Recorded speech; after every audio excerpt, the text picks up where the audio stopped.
evening, everyone. I've been on television a long time, but I'm never more nervous in a room like this. I see a lot of friends, a lot of people I'd like to be friends with. I'd like to welcome our Fox 26 audience watching on our website. This is an incredibly important election. I want to say this, we have two extraordinarily high-quality candidates here. I respect them both. I've talked to them both. And I expect they respect each other, and we're going to just go along that theme. No disruptions. We've got law enforcement here, and if not, Mike Knox is here, and he still has his skills. Ray Hunt will be on his hip. If that doesn't work, we'll sit Kubash, the former council member, starting on it. Anyway, I'm going to read the rules now. We're going to get underway. Each candidate will be given 3 minutes to introduce themselves. This is a time for giving background, information, work experience, life experience. Once the questions begin, each candidate will have 2 minutes to answer the question. Each opposing candidate will have a 1 minute for response or rebuttal or their own views. And we may do a little modification there, and I'll let the candidates know. The first candidate to answer the question will then have 30 seconds for rebuttal. I'm the moderator, I have discretion, and then we're going to have a 3 minute close for both of these candidates. Are we ready to go?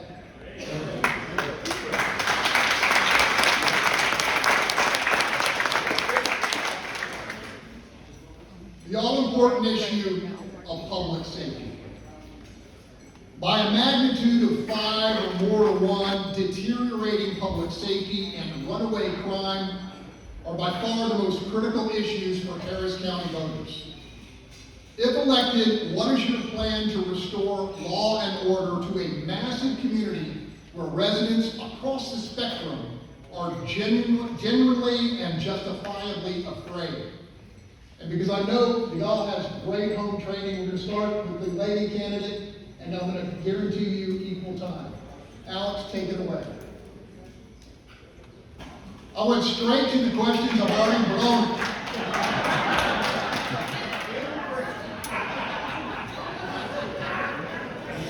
So you guys can settle on that first question, think about it. Let's start with introduction.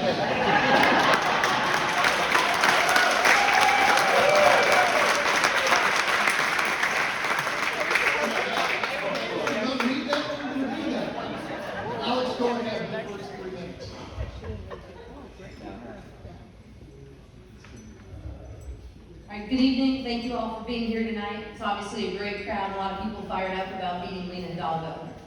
So my name is Alex Wheeler, and when I'm county judge, I want to restore our county and make it the county where people want to flock to, where we get the best and the brightest who want to start their careers, build their families, build their businesses. Because that's why my husband and I moved here. You know, Harris County for so many years was the model of the American dream, a true meritocracy. And like all of you all, you know, my family and I, we've seen the last few years the devastating impact of these policies. We have a crisis in our streets, a crisis in our jails, and a crisis in our elections. And that's why this election is so important, because our community can't take another 4 years of these failed progressive policies. You know, so today, you as the voter, you have to choose. Who do you think can lead our county? Who can end the corruption and restore integrity back to make Harris County the beacon that it was before, the true model, the representation of the best of America? So, because we may never get another chance, why I want to just depart, this is the time we have to stand our ground and fight. And I'm hoping to earn that opportunity. And when you ask me, hey, political outsider, what can you do? How can you do this? I'd say just look what I did in this primary. In the primary, I was a political outsider. I was outspent 3-1. I had no insider relationships, no funding. All I had was the ability to get people excited around good conservative governance. And with that, we built a broad coalition, and we beat the establishment, and we beat them by a wide margin.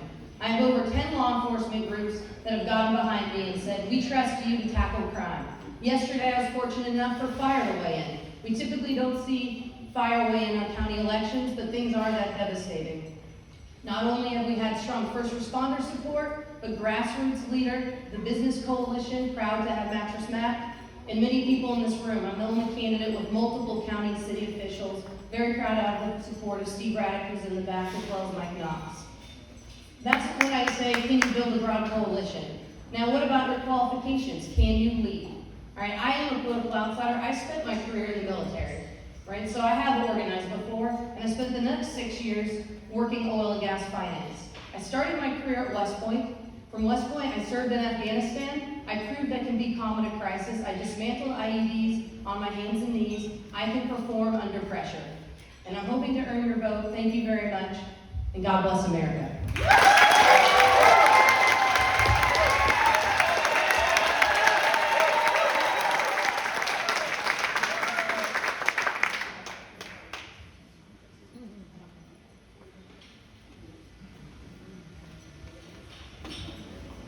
Good evening, ladies and gentlemen. My name is Martinez. I've been in Houston for 47 years, since 1975, when John Lindsay began a 44-year run of 3 consecutive conservative Harris County Republican judges until 2018. I have also been a person who has had direct responsibility in the 3 areas that are responsible for Harris County. Texas Constitution in 1836 set up 254 counties. Every one of them has 4 precincts and a county judge. They're in charge of 3 things. 1, public safety. 2, public health. 3, transportation, which is really emergency management. In each one of those areas, in the last 47 years, I've had a chance to be part of that. I was a federal prosecutor when I first came to Houston. I was in the U.S. Attorney's Office. I put bad guys away. I know how to solve this crime wave that we have. Later, I was honored to be State Bar Chairman. I was the head of all 90,000 lawyers in the state of Texas. I've seen it from the government side and from the prosecution side. In the public health arena, I've been 30 years on the Methodist Hospital board. There's 18 members of the board. I'm 3rd in seniority now. It's #1 hospital in the state of Texas, number 16 out of 6,000 in the United States. It's got a budget about the size of the counties, and I've served on every governance, capital spending, finance, audit, every leadership committee on dealing with those billions of dollars there. On the transportation side, let's go back to 1997 and 98. I was on the Greater Houston Partnership Board, our chairman, our Chamber of Commerce here. I was also your port commissioner, one of the port commissioners on the Port Commission. During that time, I was testifying for you for the $8 billion for the I-45 expansion. It takes 30 years, 20 and 30 years to get that money. I was your community responsible person that was there testifying, and we got that money. And we've now given back that money basically to the state or put it at risk. These are direct first seat responsibilities. I've never run for office. I've always given it to the Republican Party. I was a delegate in '84 in Dallas. I was a delegate in '88 in New Orleans. And I was in '92, I was the vice chairman of the convention here. I have served in every single role, but they have now failed us. This crime wave, making us not the first word from Houston. We have now 4 red alerts in public health without any sort of tent hospital fiasco, and the I-45 expansion. You're going to hear tonight a compare and contrast, and I look forward to talking to you tonight more. Vidal Martinez.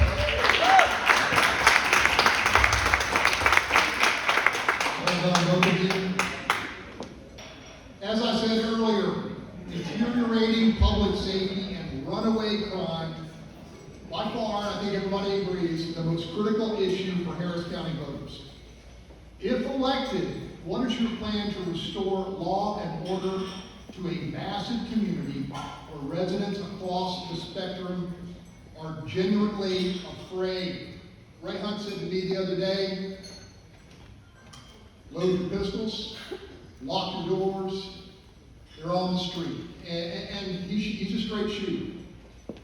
Alex, let's start with you.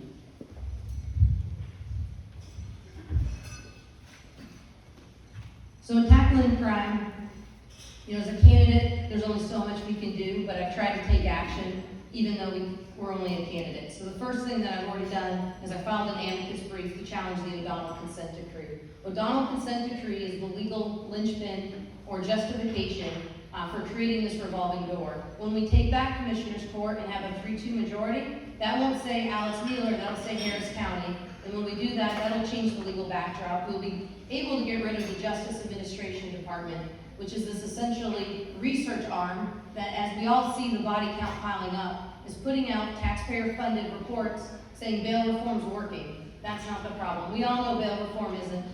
So the first thing is changing the legal backdrop to shut the revolving door. The second is funding. As county judge, that really is the impact that you have. Your funding priorities reflect your actual priorities.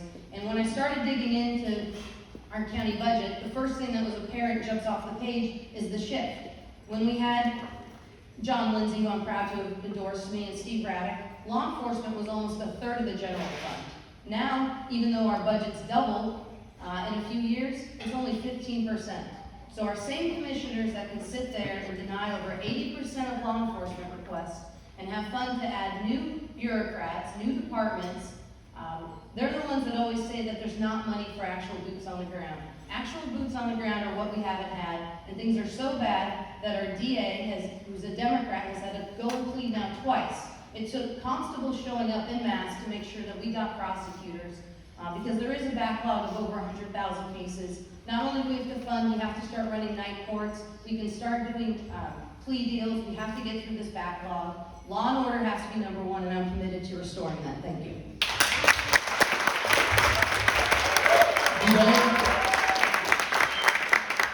Because this issue is so critical, take 2 full minutes. Thank you. January 3rd, 10 o'clock in the morning, I'm going to gavel in with Cactus Jack and Tom Ramsey, and the first item at 10 o'clock is going to be to kill the bail bond reform settlement. It is, as described by Alex, it is the fundamental basis that's caused this crime wave. We're not known as Houston, the first word from the moon, or the energy capital, or the biggest medical center now. We're known as a crime wave, as a murder capital. The second thing I'm going to do is return the money to the constables that in the reserve funds that were taken from them by the Supreme Administrator. Then we're going to give the sheriffs the second half of the pay raise that Ed Emmett promised and hasn't been done for over 3 years. You start putting the sheriff's department, a third of them are gone out of the 5,000. So we're going to be in a position now of refunding, not defunding law enforcement, and we're going to kill the bail bond reform. Instead of this decarceration program, we're going to put criminals with multiple crimes back into jail. Another thing that we're going to look at is under Chapter 71 of the government code, under our state statutes, we have bunches of agencies, police agencies. We're going to start talking to the University of Houston police. We're going to start talking to the sheriff. We're going to have the police, the constables. We're going to have the airport police, everyone under an interlocal agreement, so that you, the citizens, they can basically, whenever there's a crime that's occurred, the closest GPS law enforcement person that's there will be there within 3 minutes to your location. We have about 29 different law enforcement agencies here. The final one is the DA. Put her on a performance plan. You want 60 DAs, give you 15, 90 days later, we'll see how much you reduce the backlog. Those are specific things on January 3rd by lunch.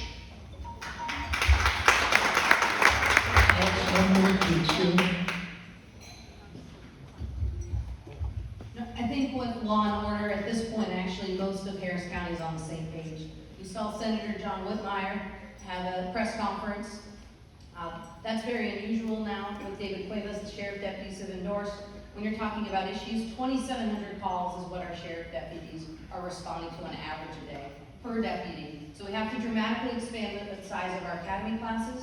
Right now, we're only growing about 60 deputies per year. As long as there's widespread lawlessness. We can't lateral our way out. So working hard to grow our academy classes, strengthen our infrastructure, and then start doing long-range planning. We're so underfunded, we're not gonna fix this in 1 year. Our county only does 1 year budgeting. We do not do long-term planning. They've been critically starved with their vehicles. Constables have to walk around with a bag of keys to find a working vehicle. So I want to partner with every single department, and I agree with Vidal about doing central dispatch.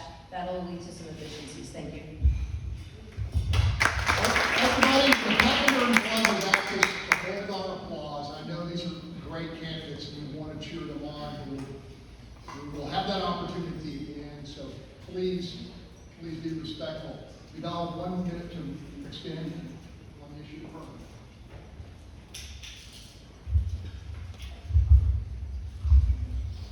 How embarrassing is this murder rate for all of you? It's about time, and they don't care. This county judge came in here with her George Soros, AOC, left, progressive, decarceration, defund law enforcement. We have got to stop that. We're 7.5 million people in this area with 4.7 million in our county. How about we start acting as the third largest county in America? And how about if we start acting as the biggest county in Texas and take care of our children, our families, our parents, and the public? We have to get back to a mode where law enforcement doesn't feel like every time they're exercising their duty, they think they're making a career decision. We need to take care of our men in blue, and we need to do it right now. I'm going to go to another public safety question.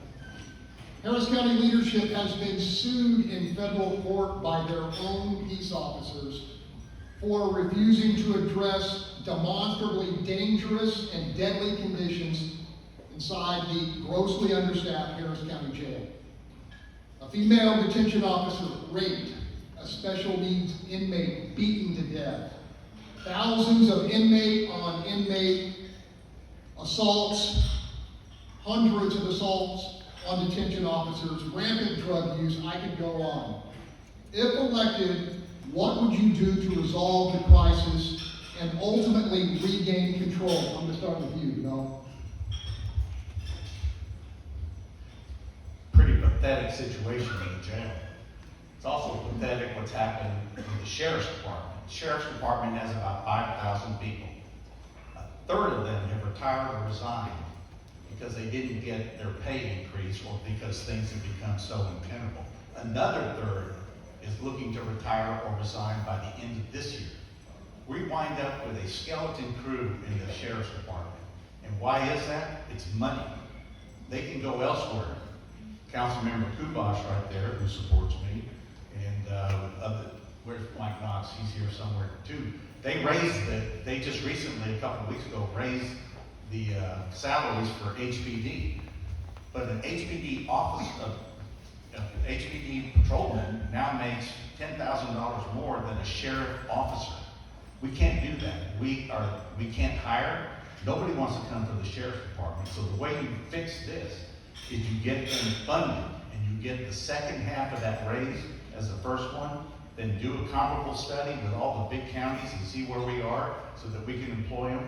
And as law enforcement, we shouldn't have such disparity in our community.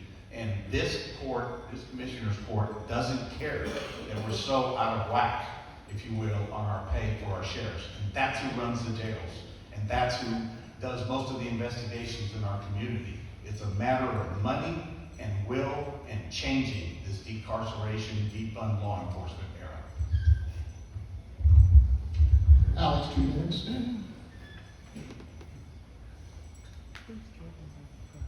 So since Lena's administration has taken office, our sheriff deputies, the inmate to guard ratio, we've not complied with state law. If you want to ask how is a person left alone for 15 minutes to be brutally raped, it's when you don't have the proper inmate to guard ratio. So we're critically starving of resources to the point where we don't have enough guards to actually produce law and order. Yesterday, David Cuevas, head of the Sheriff Deputies Union, said, listen, we can't protect inmates, we can't protect ourselves. So it's not even just the pay, we don't have enough boots on the ground, and that's really what I've been advocating since I launched my campaign. Fully funding doesn't just mean competitive pay, which is part of it, but you have to actually have enough people to do the job. We don't do proactive policing, and in our jails, you're so far from that where we can't even guarantee the safety of those working inside. When people know they're threatened, it's very hard to find people to fill those billets. The other thing that happens, because they're so critically short-staffed, is they get locked in. You don't get to go. Oh, you thought you were working a 12-hour shift? No, you have to stay here. We're critically short. So increasing that manpower, returning law and order, even within our jails, is how you attract the talent. I don't want to do this, and making as well there's competitive pay. Thank you. I'm just gonna ask this question, any rebuttal on that, or should we do another? Just real quick, won't even take a minute. What kind of situation are we in when our sheriffs are suing commissioners court? Okay? We're gonna stop that. We're not gonna have an adversarial system with our deputy sheriffs and law enforcement with county commissioners court. And I'm gonna do everything I can with Commissioners Cagle and Ramsey to settle that lawsuit, dispose of it, and get us back on the funding the sheriff's department. And that's who sued the commissioners court. It was the sheriff's deputies who did that. Thank you. I'm going to work with the Precinct 2 Commissioner because I think we're going to take that seat as well. Thank you.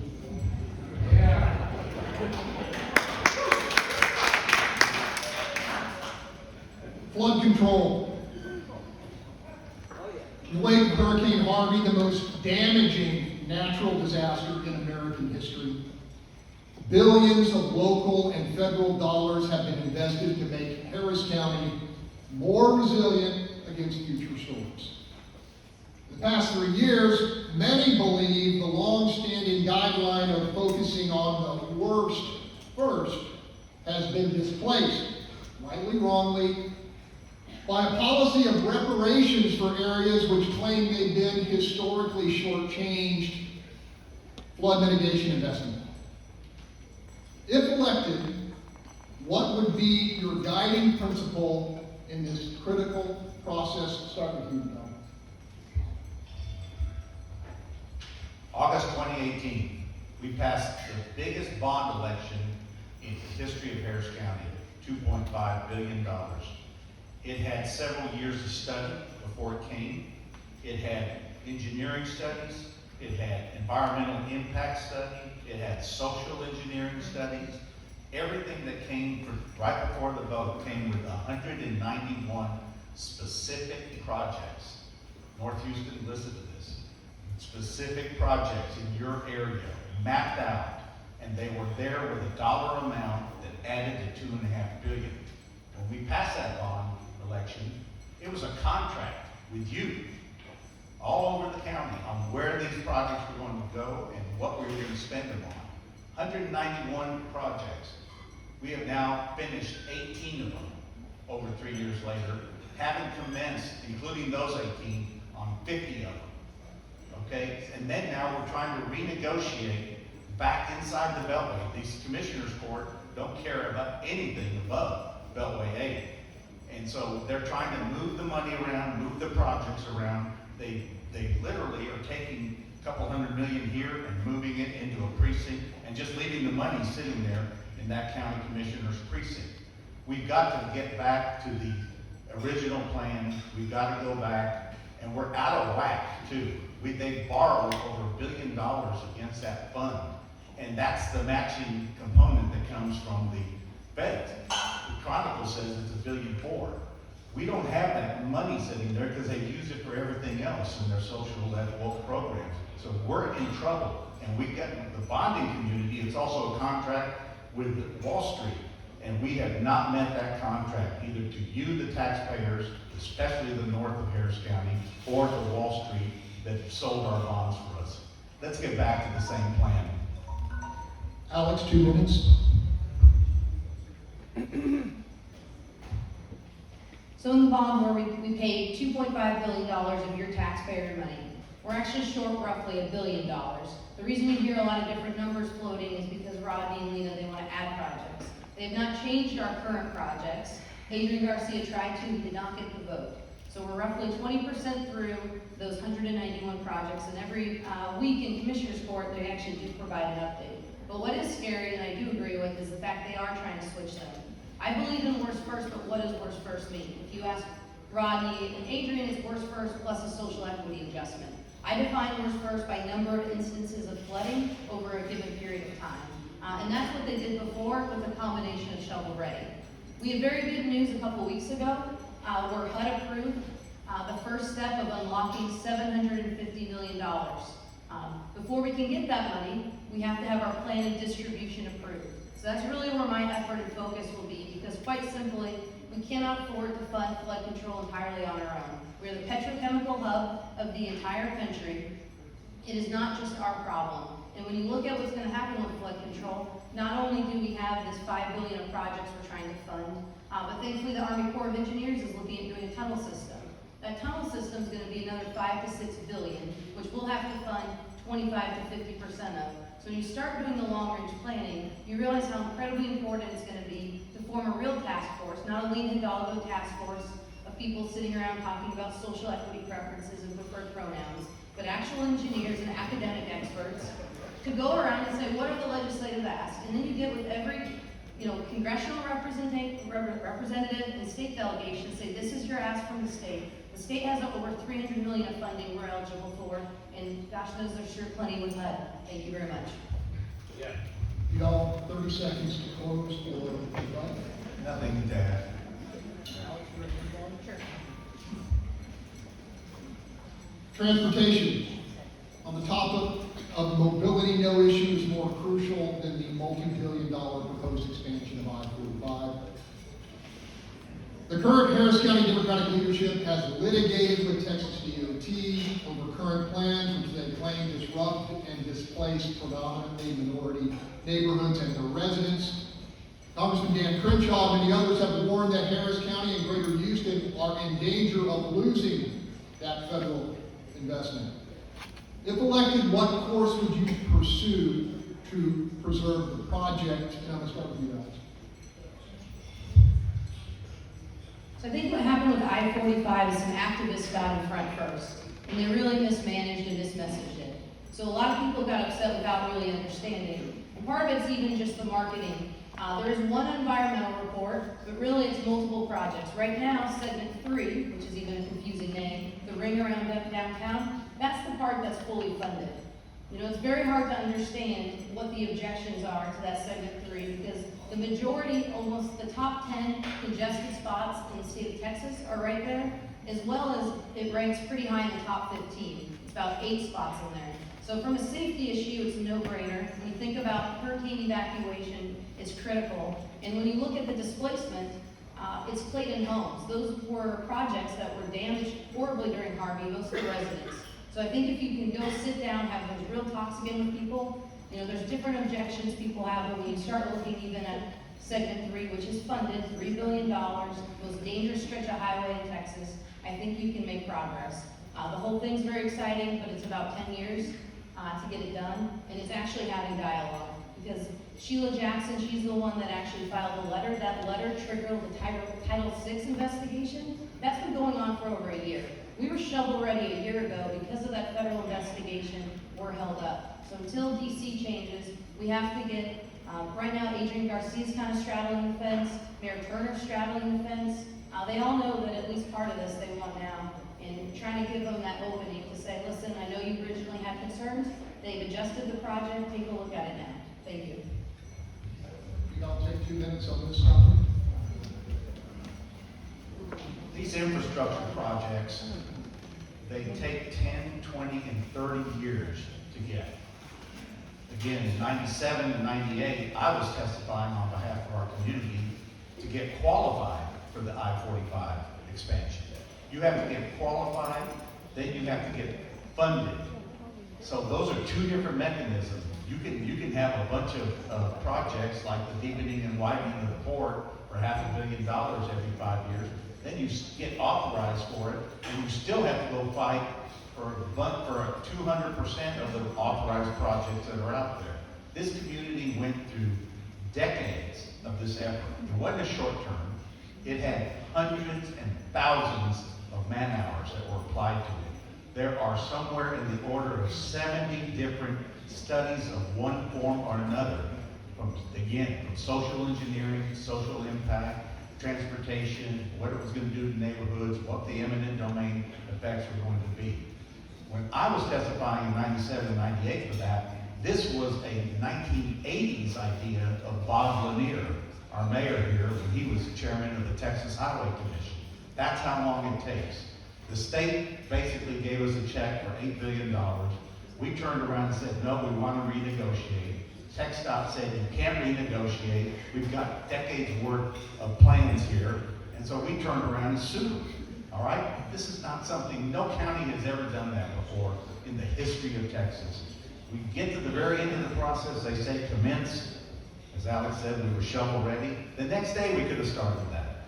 And although things are funded, there's nothing that's happening going forward until the whole project either gets funded or lost. And ladies and gentlemen, Dallas, Austin, San Antonio, West Texas, and the Valley are all waiting for us to fumble this ball. We got to get that fixed, and on day one, by noon, I'm going to cancel that lawsuit and get our money back. Rebuttal, 30 seconds. I would just clarify, it's not a take it or leave it project. I spent a lot of time talking with TxDOT. There's approvals along the way. We could end up with a sliver of it, nothing. Hopefully we get the whole thing. I think that's somewhere we're unified. We all want our investment. I'm extremely pro any investment in infrastructure. How do we efficiently move people and goods? But that's part of the bad messaging that the far left has said, that it was this throw it on you, take it or leave it. They've had dozens of meetings with community outreach, how to make this project better, and even revise plans over time. So that's where your job as an elected official is to go figure out how to make it best for our community, because TxDOT has bent over backwards to try to make this the best plan for our community. Thank you. 30 seconds to go. Ms. Beeler, you came from California 6 years ago, and you don't know how the process works in Austin. It isn't. Have you spoken to TxDOT? Excuse me, are you going to interrupt me? What's that outburst? Oh, excuse me. This is not the way the process works, and she totally misunderstands. It is a take it or leave it. TxDOT is not going to negotiate with us for social prejudice index, period. We're about to lose that money. If she had been here longer or had been in a leadership role on any of this, she would understand that. I just have a question. Have you spoken to anyone on TxDOT? I just spoke with several members of the team about 2 days ago. So I'm just curious where you got your information. Okay, last comment. I was testifying in front of TxDOT on the I-45 expansion and have watched it, and it caused me to run against Lena because I was the person that was partly responsible for getting that money here. I know more about this than you will ever know. Okay, everybody, moving on to another transportation question.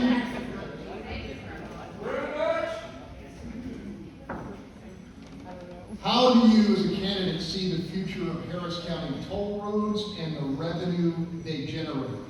I'll start with you, John. 2 minutes. We pay for our toll roads, they need maintenance, and then we need to collect. And part of what's been funding our county is we're using hundreds of millions of dollars from the toll road authority to keep our property taxes low. So it has been a win-win for us over the years. We made the pledge when we voted these toll roads in that when they were paid for, that we would just have a sinking fund for maintenance over the years. We've gone beyond that, and we're now using it to keep our property taxes down.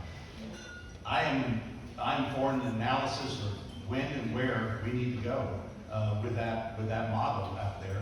If we don't have that revenue and we have the property tax rate sitting there hovering and we have a $300 million, $350 million hole, where are we going to make that up? Now we're going to have a rational discussion as a community. It's a user fee. Remember, there's also 3 million trucks that are using our toll roads and our highways around here. So there might be a rational investigation on what we do with the commercial traffic that is using that. But we are beyond the promise we made to the taxpayers, and we're beyond the period. They're paid for, and now we need to have a rational discussion of what our community needs and balance it out with property tax relief. Alex, 2 minutes. You know, when Democrats talk about analyzing and studies, it really means they're going to raise your taxes. So when I talk about the toll road, I don't think we need to analyze and rationalize. And I certainly don't want to increase any tolls on our commercial trucking. Keeping our port competitive, attracting business, growing the tax base is how we make Harris County the heart, the economic engine. And that's a point where we very much disagree. I'm committed to lowering taxes, and no, our toll roads are not keeping our property taxes low. Our property taxes have been increasing every year. Everybody feels it. The politicians who've been running our county government don't have the courage.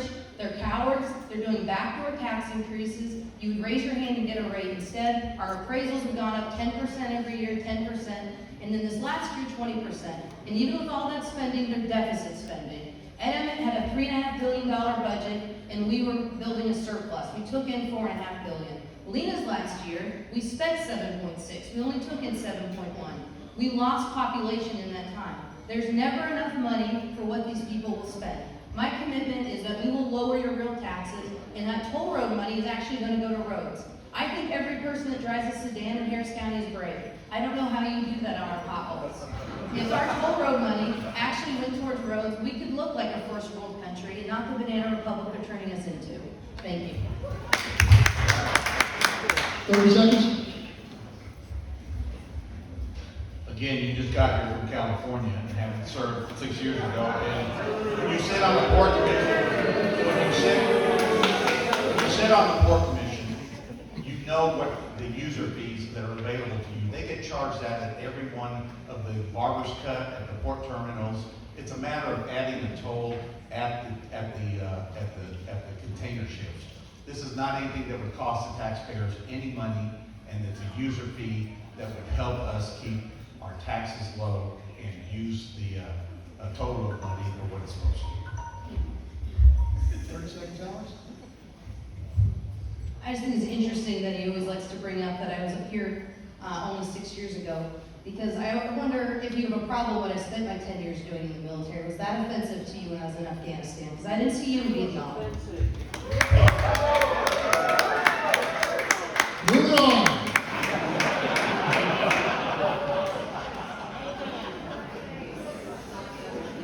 Integrity and anti-corruption. Both of you are well versed on the current investigation into the alleged bid rigging and corrupt practices connected to the $11 million COVID communication contract. While Judge Lena Hidalgo and her inner circle of advisors have denied wrongdoing, what does the evidence presented so far tell you, and how would Harris County operate differently with you at the helm in terms of competitive bidding and transparency? I'll start with you, Alex. Well, following the law is always a good place to start. So we're actually one of the counties that does have some very good practices in place, and that's why there was supposed to be a bid system. The problem where it failed and what violated the actual ethics of the procurement process is they were in negotiation, or that's what it appears through the search warrant, with one of the bidders. You can't have someone steering the RFP or the scope of work that's competing. That's a violation of policies. Now, yet today they announced that Lena now is personally involved in the search warrant. They're searching her records. That is a big difference. I would say at this point, between the number of people that are being investigated in her office and her personally, she's lost her moral authority to lead. I think that's one of the strengths of my background. I've never been indicated in a corruption scandal. You know, that's not something everyone can say up here. That I am a political outsider, and I'm very proud of the fact that I've earned my money in the private sector and through service in our military. Lena, there's enough here. She should step down. She held herself to beyond reproach. Clearly, that's not it. In regards to contracting in general, I believe in merit-based systems. When you start doing things for social equity, diversity, minority-owned businesses, it's an extra tax. Businesses have to get people so they comply, and it just creates a less great product for the end of the day taxpayer. My goal is transparency, the best person for the job. That's how we'll get the most bang for your buck for taxpayer dollars. 2 minutes, Vidal. As the only lawyer up here, the only federal prosecutor, when you look at this, whenever you look at a federal or a state investigation of a public official, they vet that very carefully. They do not come out with search warrants unless there's actually not just smoke, but there's fire, and they can prove it. We have the 4th set of search warrants now that are out. they're going to prove something against a set of people there. You can already see that Lena Hidalgo is trying to throw her staff under the bus, and now they're all pointing at each other, and you're starting to see different things. The question was, what would you do to stop that? Number one, I told you about day one on January 3rd. Somewhere during that day, we're going to ask for a review of the bidding process of every contract for the last 4 years. And we're going to ask for a report on that. And then we're going to see whether or not the committees that were supposed to be vetting them and the people that were looking and analyzing them actually did that. I would like to go back to the way we do it at the Port of Houston. The Port of Houston, we film the committee meetings. They're on video. You can go back and look at any of the people that are presenting their bids or their evaluation committee. And then all public bids are open with several hundred people in a public room at the same time. Let's go back to looking at the vendor process. Let's go back to having those committee considerations in public, on video, and let's have public opening of all bids. We're spending $8 billion of your money, all right? You deserve to know where it's going. You deserve to know how it's spent, and you deserve to know what your return is on your investment out there. Let's get back to that, and I think that we'll be just fine. Thank you. Alex, you want 30 more, or we're going to move on? Okay. Alex talked about this earlier, but I want to hear what Vidal has to say as well. On taxes, Harris County homeowners are getting hammered with higher valuations on their property and paying much higher tax bills as a result. If elected, what would you do to offer relief or at least hold the line? I'll start with you, Vidal. First of all, when we killed this bail bond settlement, we paid $100 million for that. Do you realize that you're paying $800? It used to be that the defendant, when he was out on bond, could have an ankle bracelet on so they could monitor him. You, the defendant, had to pay for that ankle bracelet. You today, because of all the multiple criminals that are out of jail on multiple bonds, and they gave them free ankle bracelets. We're paying $800,000 a month to the ankle bracelet company, and we paid $100 million for this Donnelly settlement. Dallas didn't.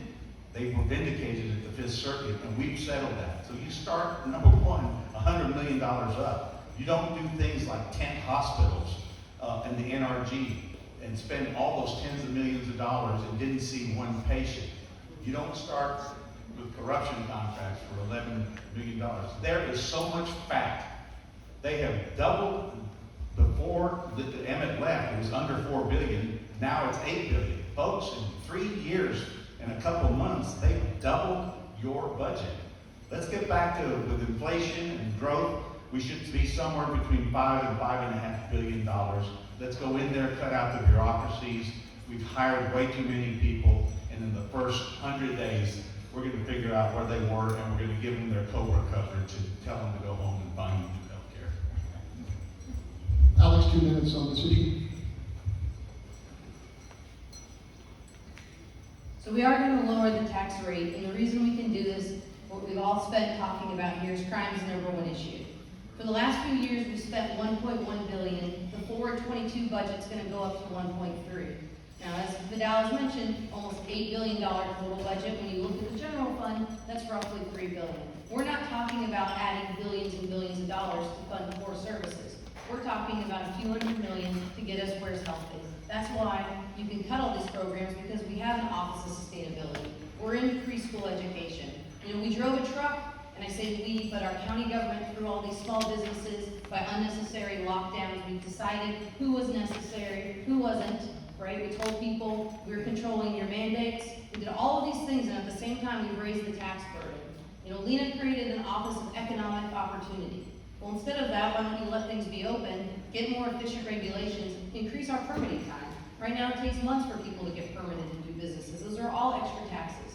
The point being, they're spending in all the wrong places. If you actually started prioritizing investment in infrastructure, law enforcement, and you cut out everything else, you'd have dramatic room to increase. If you look at the growth of the administrative state, we fight crime right now by bureaucrats.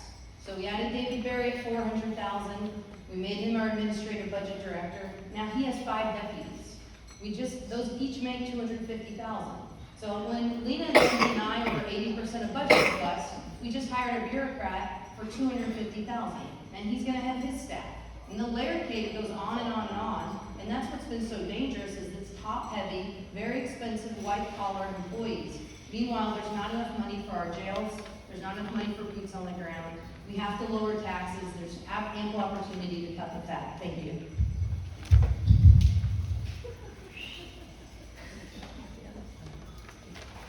Social programs. County Judge Lena Hidalgo and Democratic commissioners are funding an unprecedented number of new social programs, including millions for the legal defense of undocumented residents facing deportation. Hidalgo and her allies say these investments are essential and long overdue. What's your position? I'm going to start with Alex. No.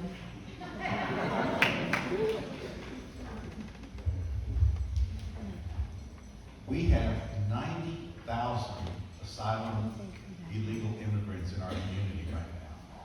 And we've turned around and we've given them free public housing. We've given them a cell phone. We're giving them food stamps. We're giving them access to Harris Health. Their kids are being educated in our schools. And we created a legal defense fund for them to have their asylum applications filed. Now mind you, they're going to be here, and this is what's got the Latino community so incensed right now. They're percolating over there with bad people. We have a lot of drug cartels that came through. We have a lot of people from MS-13. They're sitting there and can't work. So they're in things that we're paying for, things that every other family around here paid for and built their houses, built their families on. This is a real problem that we've got right now. And these social services don't do that. Why do we pay $30 million for early childhood education? There's 20 school districts in Harris County. We don't operate a single light or classroom. It's because they want to teach critical race theory, Black Lives Matter, your life doesn't, you're part of an original sin of our country, on and on and on. It's just wrong. We got to stop this spending and these critical left programs. We're about infrastructure. For 44 years, we had 3 county judges that kept us on that track. Let's get back to infrastructure only. There are a lot of social services that are available. Let the city do it, let community churches do it, let the philanthropy community do it, let the State Bar of Texas and their Access to Justice Fund pay for those lawyers, not your infrastructure dollars. Let's get back to business.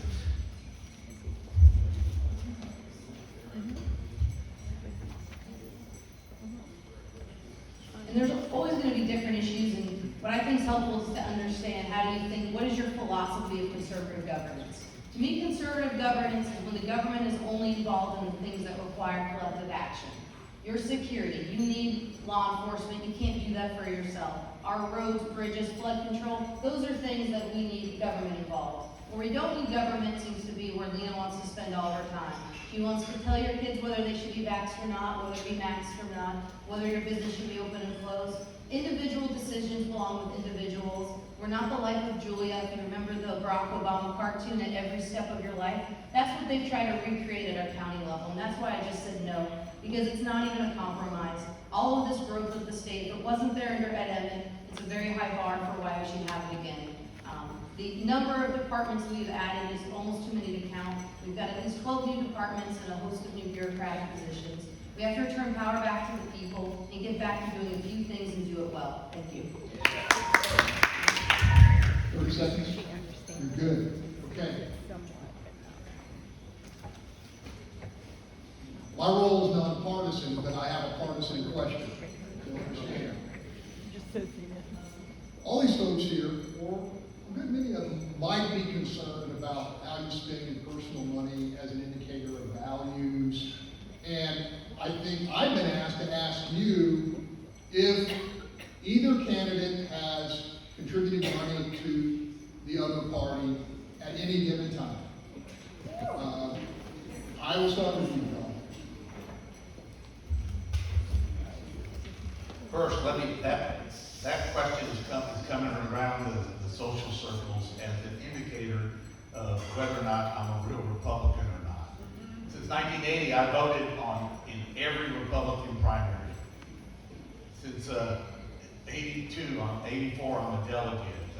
88, I'm a delegate to the Republican National Convention. I'm a vice chair. I've been appointed by every Republican governor to some agency, commission, or university board.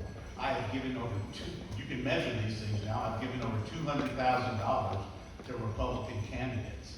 I gave in that same time period less than $10,000 to Democrat office holders, not candidates. They were office holders, because we were in a position, there's a lot of people around that are trying to give us money, or you're trying to get something from them that are Democrats. So whether I'm your port commissioner, I'm on the University of Houston Board of Regents, I'm on the Methodist Hospital Board, I'm the state bar chairman, whether I'm in a role out there that requires that we deal with the Democrat office holders in place. In the case of Lena Hidalgo, poof, in 2018, she wakes up and lightning strikes and she's the county judge. Me and most of the Greater Houston Partnership Board made a business decision to at least have some access to her and hope that we could have some influence on her to be able to drive the county car. She quickly disappointed on us. These are the business decisions that you're making for the community. And at the same time that Donald Trump supported Hillary Clinton before she disappointed him, same thing with Lena Hidalgo. She disappointed all of the business community, and now we're running against her to take her out. I'm here to do that. So I've only given to Republicans, and I just want to know, when you were writing that check to Lena, did you feel a little bad about it? 30-second rebuttal. Let's talk about that. My California, tourist here comes here and 6 years later, facts are hard, aren't they? All right. She comes here and is voted in one Republican primary before this election season, never written a check to a Republican or a party or any cause, has not served on any organization's board, has zero footprint in our community, including giving to any Republican. She said once in response, oh no, I gave $200 cash to Dan Crenshaw. Madam, it's illegal for you to do that. And Dan is not stupid enough to take $200 cash. You have not given to any Republican at all whatsoever. And you've not voted for Republicans. 30-second rebuttal. Yes, so disagree. You can pull up on FEC and you can see all my donations. That's not a matter of opinion, it's a matter of fact. So you should get your facts correct. I was a registered Republican as a teenager in California. That is a unicorn, and I happen to be a bit of a unicorn in exceptional many ways. But I have never voted for a Democrat, and I've never given $1 to a Democrat. And I don't measure my service or worth to a community by being appointed to partisan boards. I am not a political insider. If you want the establishment, it's right there. I'm an outsider. I want meaningful change for our community. Yeah!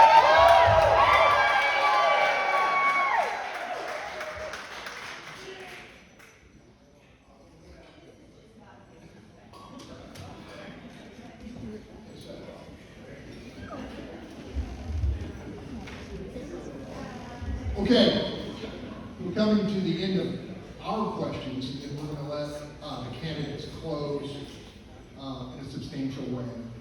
I call this the tiebreaker question.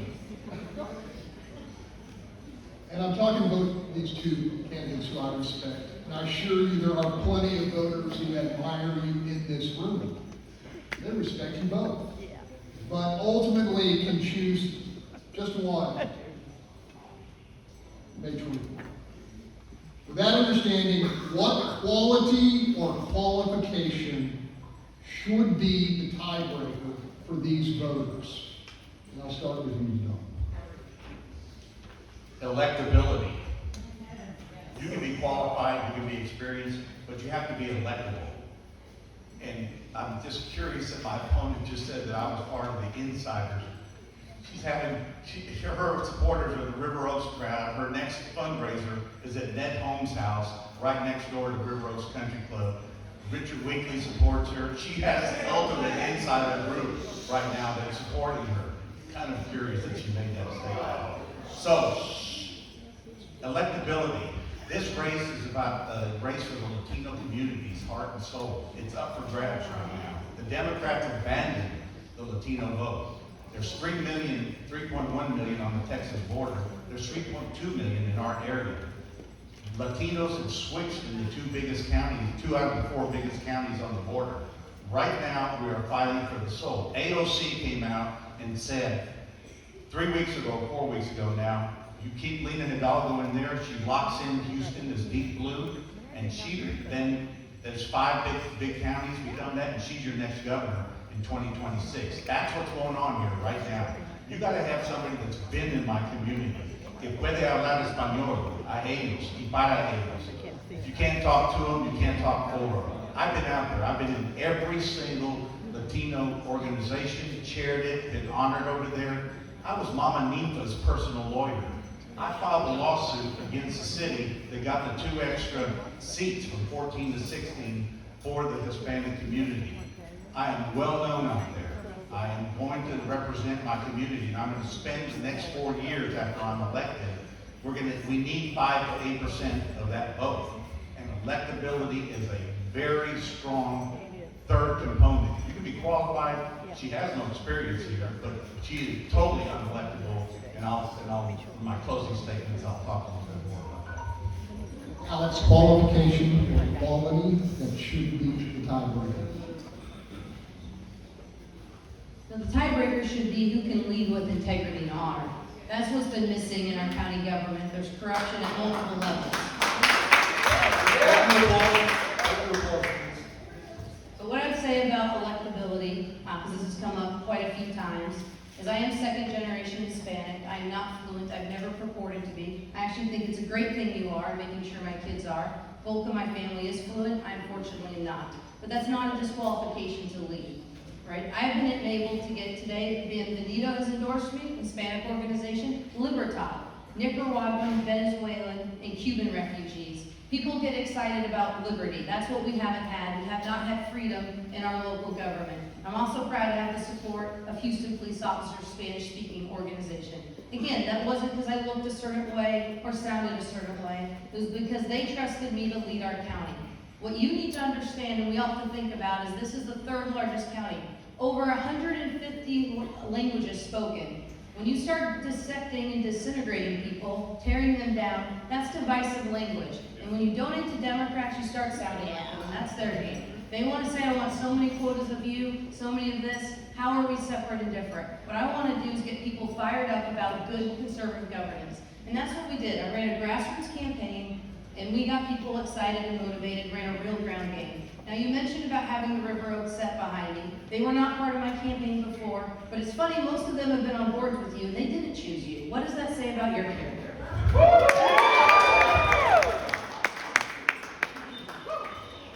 Okay, here we go. 3 minutes to close. I need to respond to that. Okay, take 30 seconds. Isn't it funny, we have 9 people in this race. 5 of the 9 people she got 71% of the vote did not vote for her. Most, 66% of that 71 is with me. Ask yourself why. They saw us at various different functions, dozens of functions together. They saw, and I have the endorsement of 5, and the 6th one is coming, and at least he says he's gonna vote for me. Ask yourself why. This is not about the River Oaks set. She's the insider on this thing, and it's time, and I'll close it in my 3 minutes. 30 seconds more, are you ready to close? Okay. Does anybody remember who started this thing? Yeah. Who did it? You opened? We're gonna have to flip a coin. I think.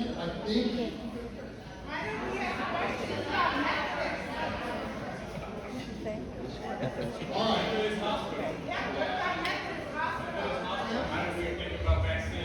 Quiet, please. Let's do quiet, please. Thank you all for being here, including, I really do want to thank even the people who are not supporting me. This is about beating Lena Hidalgo.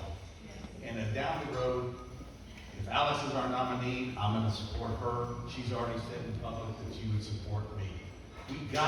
There's only 3 people that are one of 3 people are gonna gavel in on January 3rd. I think I'm the most electable. I certainly have the qualifications. I certainly have the experience. But I want to get back to this electability issue. I think we're going to need 5 to 8 points of the Latino community, and if we don't, the Democrats are going to be, excuse me, in the back, I'm sorry.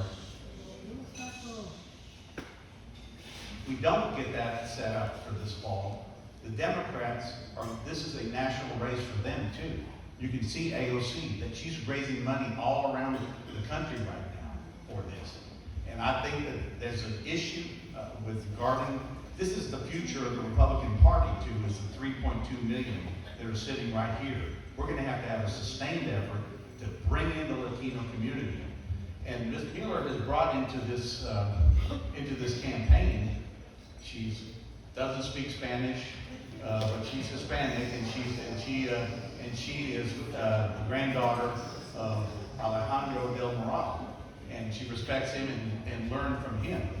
My problem is that the Democrats are going to find this picture of Castro to her grandfather as a compatriot in the communist revolution. This is what he uses against her. In the Latino community, there's no more hatred than communist Castro. And this is inscribed, this is a picture that's inscribed to her grandfather as a compatriot of the revolution. It's right here. It's on the internet. It was sent to us just in the last day or so. Democrats, get on the stage, they're going to use it. Who sent it to you? You think you think they're playing games, the Democrats? There's not going to be a single way that a communist Castro grandfather that gave her all her inspiration is going to be elected from the Latino community.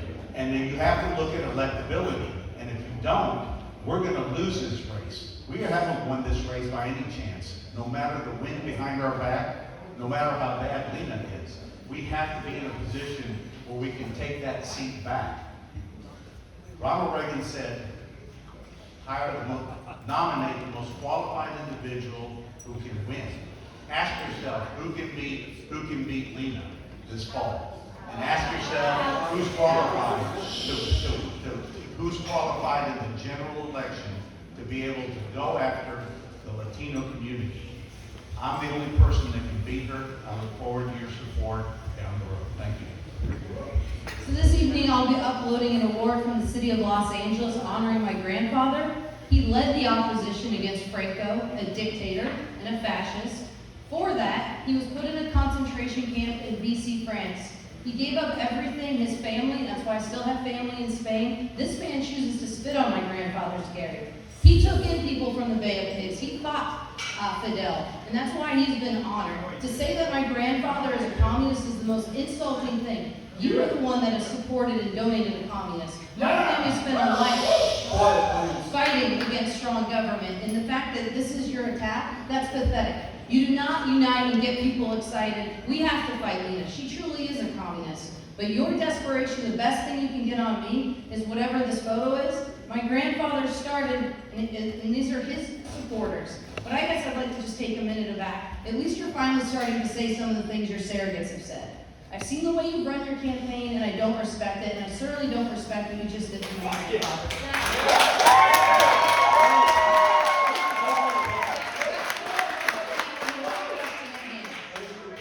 The Hispanic population, Latino, whatever definition he wants to use, they're all running towards conservative governance. Why? Because we're offering a better way of life.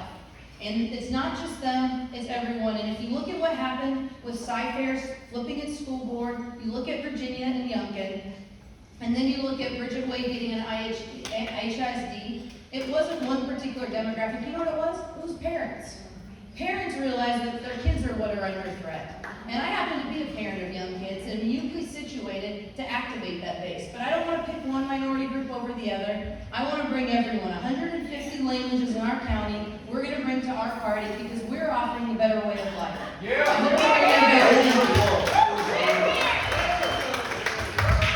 Ladies and gentlemen, let's have a hand for our 2 great candidates.